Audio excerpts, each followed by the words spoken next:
இந்த பகுதியில் இருக்கக்கூடிய மக்கள், குறிப்பாக இந்த பகுதியை சுற்றி இருக்கக்கூடிய 100க்கும் மேற்பட்ட கிராமத்தில் இருக்கக்கூடிய மக்கள் எல்லாம் ஒருங்கிணைந்து இந்த போராட்டத்தை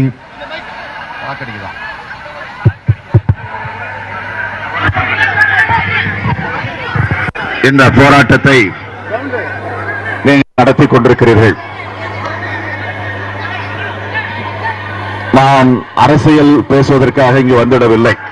நான் என்றைக்கும்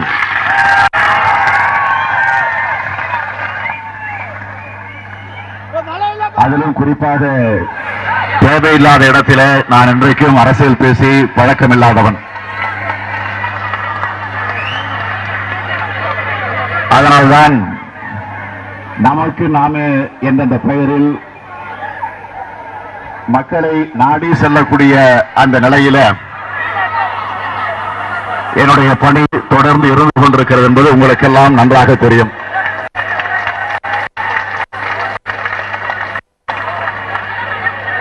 இன்றைக்கு இந்த போராட்டத்திற்கு எல்லா கட்சிகளும் ஒருங்கிணைந்து ஒரு நல்ல எண்ணத்தோடு ஆதரவை தந்து கொண்டிருக்கிறார்கள். அதிலும் குறிப்பாக இளைஞர்கள், மாணவர்கள், ஏன் இங்க இருக்கக்கூடிய தாய்மார்கள், மகளிர் எந்த அளவிற்கு இந்த போராட்டத்திற்கு ஆதரவு தருகிறார்கள் என்பதை தொடர்ந்து 16 நாட்களாக நாம் பார்த்துக் கொண்டிருக்கிறோம்.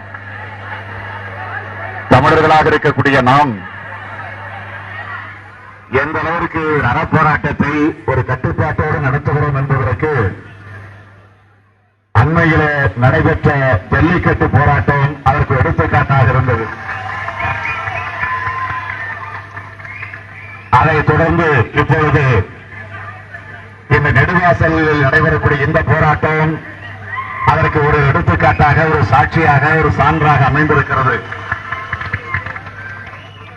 என்பதை எண்ணி பார்க்கிற போது நாமெல்லாம் உள்ளபடியே பெருமைப்படுகிறோம். நாமெல்லாம் இன்றைக்கு தமிழர்களாக பிறந்திருக்கிறோமே என்ற அந்த உணர்வு நம்மையும் அறியாமல் இன்றைக்கு வந்திருக்கிறது. நான் திராவிட முன்னேற்ற கழகத்தின் சார்பில் தமிழக சட்டமன்ற எதிர்க்கட்சி தலைவர் என்கின்ற முறையில் இன்னும் பெருமையோடு சொல்ல வேண்டும் என்று சொன்னால், தலைவர் கலைஞர் அவருடைய ஒரு பிரதிநிதியாக நான் இங்கே வந்திருக்கிறேன் என்று சொன்னால், இந்த போராட்டத்திற்கு ஆதரவு தர வந்திருக்கிறேன். இந்த போராட்டம் வெற்றி பெற வேண்டும் என்று கூறுவதற்கு உரிமையோடு நான் வந்திருக்கிறேன். விவசாய பெருங்குடி மக்களை பொறுத்த வரையில் திராவிட முன்னேற்ற கழகம் ஆட்சி பொறுப்பில் இருந்த நேரத்திலே, தலைவர் கலைஞர் அவர்கள் முதலமைச்சராக இருந்த நேரத்தில் விவசாயிகளுக்கு இலவச மின்சாரத்தை உருவாக்கி தந்தார்கள். அது மட்டுமல்ல, கூட்டுறவு வங்கிகளில் வாங்கியிருந்த கடன் 1 கோடியோ 2 கோடி அல்ல, 5 கோடியோ 10 கோடி அல்ல, 7000 கோடி ரூபாய் ஒரே கையெழுத்தில் அதை ரத்து செய்து தந்தவர் நம்முடைய தலைவர் கலைஞர் அவர்கள் அன்றைக்கு முதலமைச்சராக இருந்தபோது. அதையெல்லாம் நீங்கள் மறந்திருக்க மாட்டீர்கள். ஆகவே அந்த உரிமையோடு தான் இன்றைக்கு இந்த போராட்டத்திலே பங்கேற்றிருக்கக்கூடிய உங்களை சந்தித்து உங்களுக்கு வாழ்த்து சொல்வதற்கு, இந்த போராட்டம் வெற்றி பெற வேண்டும் என்று உரிமையோடு எடுத்து சொல்வதற்காகத்தான் நான் இங்கே வந்திருக்கிறேன். அது மட்டுமல்ல, கடந்த வாரம் நான் டெல்லிக்கு சென்று வந்தேன். டெல்லியில இந்திய குடியரசினுடைய தலைவரை சந்திக்க நான் சென்றிருந்தேன்.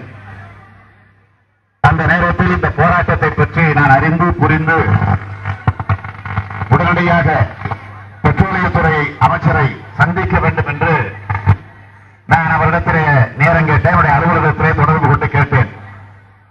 ஆனால் அவர் அன்றைக்கு ஊரில் இல்லை, பார்ப்பதற்கு வாய்ப்பில்லாமல் போய்விட்டது. அதனால் உடனடியாக ஒரு கடிதம் எழுதி அவருடைய அலுவலகத்திலே சேர்த்துவிட்டு அதற்கு பிறகுதான் நான் திரும்பி வந்தேன்.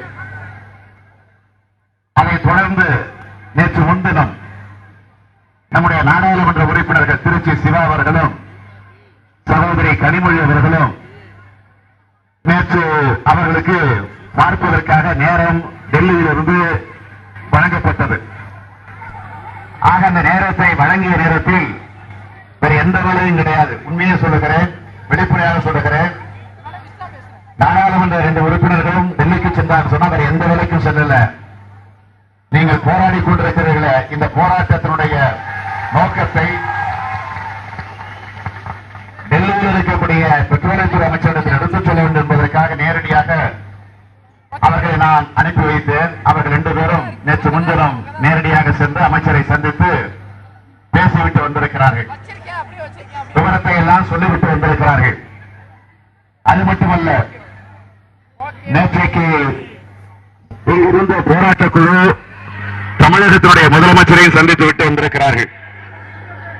சந்தித்து விட்டு வந்திருக்கிற நேரத்தில் நாங்கள் நிச்சயமாக மாநில அரசு அதற்கு அனுமதி தரமாட்டோம் என்று ஒரு செய்தியை சொல்லி அது வெளியில வந்திருக்கிறது. பத்திரிகையில் நானும் பார்த்தேன், தொலைக்காட்சியிலும் பார்த்தேன். ஆனால் இப்பொழுது இந்த போராட்டத்தில் பங்கேற்றிருக்கக்கூடிய நீங்கள் எடுத்துச் சொல்லக்கூடிய கோரிக்கை என்னன்னு கேட்டீங்கன்னா, மாநில அரசு நாங்கள் முழுமையாக நம்பி ஏற்றுக்கொள்ள வேண்டும் என்று சொன்னால், மற்ற இருக்கக்கூடியவர்கள் சொன்னால் தான் அதை முழுமையாக நாங்கள் ஏற்றுக்கொள்ள முடியும் என்ற அந்த உணர்வோடு நீங்கள் இருந்து கொண்டிருப்பதை எங்களால் நிச்சயமாக உணர முடிகிறது. அது மட்டுமல்ல,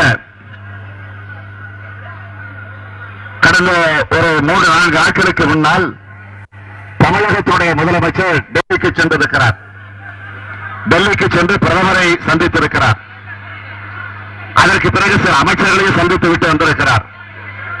அப்படி பிரதமரை அவர் சந்தித்த நேரத்தில் 23 கோரிக்கைகள் அடங்கிய ஒரு மனுவை தந்துவிட்டு வந்திருக்கிறார்.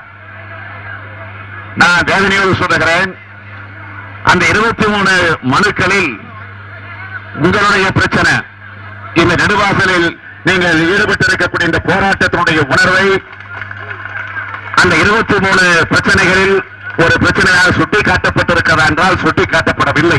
அதுதான் உள்ளபடியே நமக்கெல்லாம் வேதனையாக இருக்கிறது. அதனை ஏன் சுட்டிக்காட்டப்படவில்லை என்பது புரியாத புதிராக ஒரு கேள்விக்குறியாக என்ன உள்நோக்கம் என்பதை புரிய முடியாத நிலையில் நாம் இருக்கிறோம்.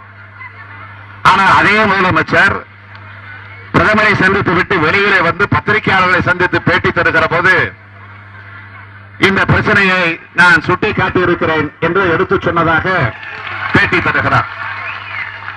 ஆனால் மனுவிலே சொல்லப்படல. 23 பிரச்சனைகள் இல்ல, இது இடம்பெறல. ஆனால் வெளியிலே வந்து நான் இதை சொல்லிவிட்டு வந்திருக்கிறேன் என்று சொல்லுகிறார். அப்படி சொல்லியிருந்தால் உள்ளபடியே நமக்கு மகிழ்ச்சி தான். அதற்காக நான் நன்றி சொல்லதான் வேண்டும். ஆனால் சொன்னதற்கு பிறகும் இன்னும் மத்திய அரசு ஒரு நல்ல முடிவை இதுவரையில் அறிவிக்கல, வெளியிடல என்பது வேதனையாக இருக்கிறது. ஆகவே அந்த நிலையில் இருந்துதான் நான் இந்த போராட்டத்தில் பங்கேற்றிருக்கக்கூடிய உங்கள் மத்தியில உங்களுக்கு ஆதரவு தெரிவிக்க வந்திருக்கக்கூடிய நேரத்தில் மத்திய அரசை நான் கேட்டுக்கொள்ள விரும்புவது, இந்த போராட்டத்தினுடைய தன்மையை புரிந்து கொண்டு ஏறக்குறை ஒரு 16 நாட்களாக இன்றோடு 16வது நாளாக இன்றைக்கு இந்த போராட்டம் நடந்து கொண்டிருக்கிறது. எதையும் எதிர்பார்க்காமல், எதை பற்றியும் கவலைப்படாமல், எந்தவித அரசியல் கலக்காமல், ஏதோ தன்னுடைய சுயலாபத்திற்காக அல்ல, ஒட்டுமொத்த தமிழகத்தில் இருக்கக்கூடிய விவசாய பெருங்குடி மக்களுடைய பிரச்சனை இந்த பிரச்சனை. ஆக இதை மத்திய அரசு புரிந்து கொண்டு உடனடியாக இது நிச்சயமாக திட்டம் வராது என்ற ஒரு அறிவிப்பை வெளியிட வேண்டும். அதேபோல இங்கே மாநிலத்தில் இருக்கக்கூடிய அரசு என்னதான் போராட்ட குழுவிடம் நாங்கள் இந்த திட்டத்திற்கு அனுமதி தரமாட்டோம் என்று சொல்லி இருந்தாலும் மத்திய அரசிடம் இதை அழுத்தம் தந்து மத்திய அரசிடம் இதை சுட்டிக்காட்டி அவர்களுக்கு அழுத்தம் தரக்கூடிய நிலையில உடனடியாக மாநில அரசு ஈடுபட வேண்டும் என்று நான் மாநில அரசையும் இந்த நேரத்தில் கேட்டுக்கொண்டு இந்த போராட்ட குழுவில் பங்கேற்றிருக்கக்கூடிய உங்களுக்கெல்லாம் நான் இந்த நேரத்தில் என்னுடைய நன்றியை, வணக்கத்தை, வாழ்த்துக்களை, பாராட்டுக்களை தெரிவிக்கிற அதே நேரத்தில் தொடர்ந்து இதே நிலை நீடிக்கும் என்று சொன்னால் நிச்சயமாக நீங்களும் போராட்டத்தை தொடர்ந்து நடத்துவதற்கு தயாராக இருக்கிறீர்கள் என்பதை நான் உணர்ந்து கொண்டிருக்கிறேன். நிச்சயமாக மத்திய அரசு மாநில அரசு இதற்கு நல்ல முடிவை அறிவிக்கும் என்று நான் உள்ளபடியே எதிர்பார்க்கிறேன், நம்புகிறேன். ஒருவேளை அந்த நிலை எடுக்கவில்லை என்று சொன்னால் நீங்கள் ஈடுபடக்கூடிய இந்த போராட்டத்திற்கு திராவிட முன்னேற்ற கழகம் என்றைக்கும் உங்களுக்கு துணை நிற்கும்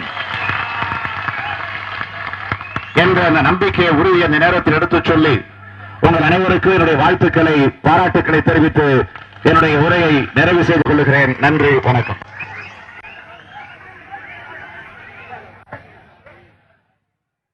திமுக செயல் தலைவரும் சட்டமன்ற எதிர்க்கட்சி தலைவருமான ஸ்டாலின் தற்போது புதுக்கோட்டை மாவட்டம் நெடுவாசலில் ஹைட்ரோ கார்பன் இயற்கை எரிவாயு திட்டத்திற்கு எதிர்ப்பு தெரிவித்து தொடர்ந்து 16வது நாளாக போராட்டத்தில் ஈடுபட்டுக் கொண்டிருக்கும் ஆர்ப்பாட்டக்காரர்களுடன் ஆதரவாக தற்போது உரை நிகழ்த்தி கொண்டிருக்கிறார். அதனைத்தான் தற்போது பார்த்தோம். திமுக இந்த திட்டத்திற்கு ஆதரவு தெரிவிக்கும் என்றும் துணை நிற்கும் என்றும் அப்போது அவர் தெரிவித்தார். மேலும் தற்போது புதுக்கோட்டை மாவட்டம் நெடுவாசலில் திமுக செயல் தலைவரும் சட்டமன்ற எதிர்க்கட்சி தலைவருமான ஸ்டாலின் தற்போது உரை நிகழ்த்தியதன் நேரலை காட்சியை பார்த்தோம். அப்போது பல்வேறு கருத்துக்களை வெளியிட்டார். திமுக இத்திட்டத்திற்கு ஆதரவு தெரிவிக்கும் என்றும் போராட்ட முடிவுக்கும் வரும் வரை ஆதரவு தெரிவிக்கும் என்றும் உள்ளிட்ட பல்வேறு கருத்துக்களை வழங்க கேட்டோம்.